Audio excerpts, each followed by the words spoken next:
Hi friends, ഞാനിന്ന് അടയുടെ recipe ആയിട്ടാണ് വന്നിട്ടുള്ളത്. നമ്മൾ സാധാരണ ഉണ്ടാക്കുന്നതിൽ നിന്ന് വ്യത്യസ്തമായിട്ട് ഇലയൊന്നും യൂസ് ചെയ്യാതെ കുഴയ്ക്കാതെയും പരത്താതെയും നമുക്ക് വളരെ പെട്ടെന്ന് തന്നെ റെഡിയാക്കി എടുക്കാൻ പറ്റുന്ന അടയുടെ റെസിപ്പിയാണ്. സ്റ്റീം ചെയ്തെടുത്തിട്ടാണ് ഇത് റെഡിയാക്കി എടുക്കുന്നത്. ഇലയുടെ ഉണ്ടാക്കിയെടുക്കുന്ന അതേ ടേസ്റ്റിൽ തന്നെയാണ് ഈ അടയും നമ്മൾ റെഡിയാക്കി എടുക്കുന്നത്. ബൗളെടുത്ത് വെച്ചിട്ടുണ്ട്. ഇതിലോട്ട് 1.5 കപ്പ് അരിപ്പൊടി ചേർത്ത് കൊടുക്കുന്നുണ്ട്. ഇതിലേക്ക് അല്പം ഉപ്പ് ചേർത്ത് കൊടുക്കാം. ഇനി കുറച്ചായിട്ട് വെള്ളം ഒഴിച്ചു കൊടുത്തിട്ട് ഇതൊന്ന് മിക്സ് ചെയ്തെടുക്കണം. ഇളം ചൂടുവെള്ളമാണ് ഒഴിച്ചു കൊടുക്കുന്നത്.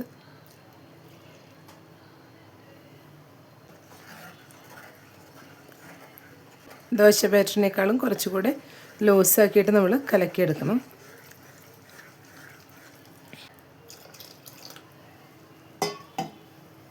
ഇളം ചൂടുവെള്ളം ഒഴിച്ചു കൊടുക്കുമ്പോൾ നമുക്ക് പൊടി നല്ല സോഫ്റ്റായി കിട്ടും.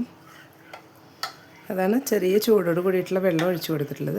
കട്ടകളൊന്നും ഇല്ലാതെ നന്നായി തന്നെ ഒന്ന് മിക്സ് ചെയ്തെടുക്കണം.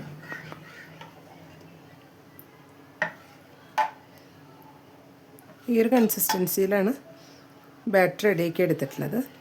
ഇനി നമുക്ക് ഇതൊന്ന് സ്റ്റീം ചെയ്തെടുക്കാം. സ്റ്റീം ചെയ്തെടുക്കാനായിട്ട് ഇപ്പോൾ ഒരു പ്ലേറ്റ് വെച്ച് കൊടുത്തിട്ടുണ്ട്. ഇതിലോട്ട് ആദ്യം ഗീ ഒന്ന് അപ്ലൈ ചെയ്ത് കൊടുക്കാം.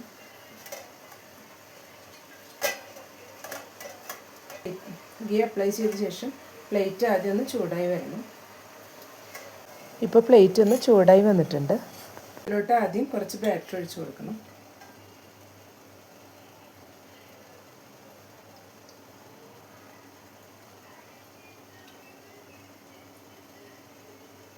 തവി വെച്ചിട്ടൊന്ന് ഷേപ്പ് ചെയ്ത് ആദ്യം ഇതൊന്ന് മൂടി വെച്ചിട്ട് ചെറുതായി ഒന്ന് വേവിച്ചെടുക്കണം. ഒരു 2 മിനിറ്റ്സ് ഒന്ന് മൂടി വെച്ച് കൊടുത്താൽ മതിയാവും.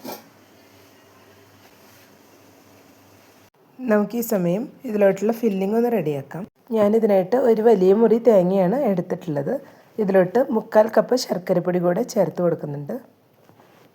ശർക്കരപ്പൊടി എല്ലാം ചേർത്ത് കൊടുക്കുമ്പോൾ നമുക്ക് മധുരത്തിനനുസരിച്ച് കൂട്ടിയും കുറച്ചും എടുക്കാം. ഇപ്പോൾ എല്ലാം കൂടെ ഒന്ന് മിക്സ് ചെയ്ത് കൊടുത്തിട്ടുണ്ട്. ഫ്ലേവറിനായിട്ട് വേണമെങ്കിൽ നമുക്കിതിൽ ഏലക്കായ പൊടിച്ചതോ ജീരകം പൊടിച്ചതോ ചേർത്ത് കൊടുക്കാം. ഞാനിപ്പോൾ ഇതിലോട്ട് വേറെ ഒന്നും ചേർത്ത് കൊടുത്തിട്ടില്ല. ഇപ്പോൾ എല്ലാം കൂടെ നന്നായി തന്നെ ഒന്ന് മിക്സ് ചെയ്തെടുത്തിട്ടുണ്ട്. ഇപ്പോൾ ഒരു 2 മിനിറ്റ്സ് ആയിട്ടുണ്ട്. ഇപ്പോൾ ഈ ബാറ്റർ ഒന്ന് സെറ്റായി വന്നിട്ടുണ്ട്. ഇത്രയും മതിയാവും. ഈ സമയം നമുക്ക് ഇതിലോട്ട് ഫില്ലിങ്സും കൂടെ വെച്ച് കൊടുക്കാം. വീഡിയോ കണ്ടുകൊണ്ടിരിക്കുമ്പോൾ ഇഷ്ടപ്പെടുകയാണെങ്കിൽ ലൈക്ക് ചെയ്യാനും ഷെയർ ചെയ്യാനും സബ്സ്ക്രൈബ് ചെയ്യാത്തവർ സബ്സ്ക്രൈബ് ചെയ്തൊന്ന് സപ്പോർട്ട് ചെയ്യാനും മറക്കരുത്. കൂടെ തന്നെ ബെല്ലൈക്കൺ ഒന്ന് പ്രസ് ചെയ്ത് അതിലുള്ള ഓൾ എന്നുള്ള ഓപ്ഷൻ കൂടെ ഒന്ന് എനേബിൾ ചെയ്ത് കൊടുക്കണേ. അപ്പോഴാണ് ഞാനിടുന്ന പുതിയ വീഡിയോസ് എല്ലാം നോട്ടിഫിക്കേഷൻസ് ആയിട്ട് എല്ലാവർക്കും കറക്റ്റായിട്ട് ലഭിക്കുന്നത്. ശർക്കരയും തേങ്ങയെല്ലാം ഓവറായിട്ട് സൈഡിലോട്ടും നീങ്ങിപ്പോവാതെ ഇതുപോലെ ഒന്ന് വെച്ച് കൊടുത്താൽ മതിയാവും.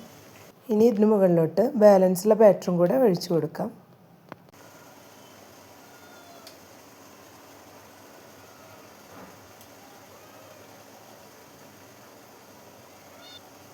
ബാറ്റർ ഒഴിച്ച് കൊടുക്കുമ്പോൾ ഫില്ലിങ്സ് എല്ലാം ഒന്ന് കവറാവുന്ന രീതിയിൽ ഇതുപോലെ ഒന്ന് ഒഴിച്ചു കൊടുക്കണം.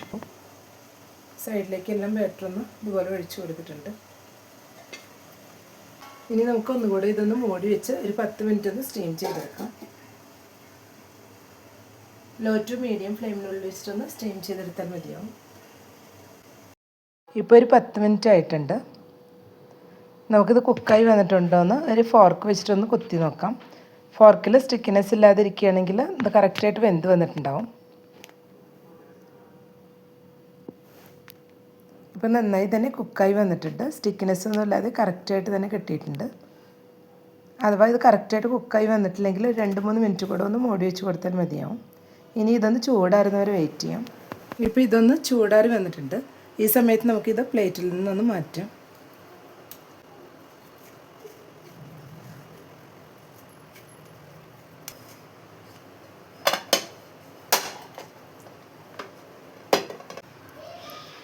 ഇപ്പോൾ അട ഇവിടെ റെഡിയായി വന്നിട്ടുണ്ട്. ഇതൊന്ന് കട്ട് ചെയ്തെടുക്കാം.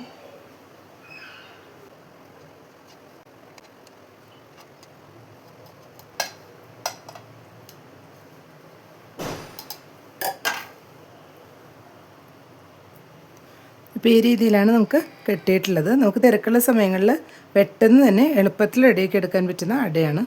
എല്ലാവരും ഈ രീതിയിലൊന്ന് ട്രൈ ചെയ്ത് നോക്കുക. ഇഷ്ടപ്പെട്ടെങ്കിൽ ലൈക്ക് ചെയ്യാനും സപ്പോർട്ട് ചെയ്യാനും കൂടെ തന്നെ ഫീഡ്ബാക്സിനെല്ലാം അറിയിക്കാനും മറക്കരുത്. Thank you.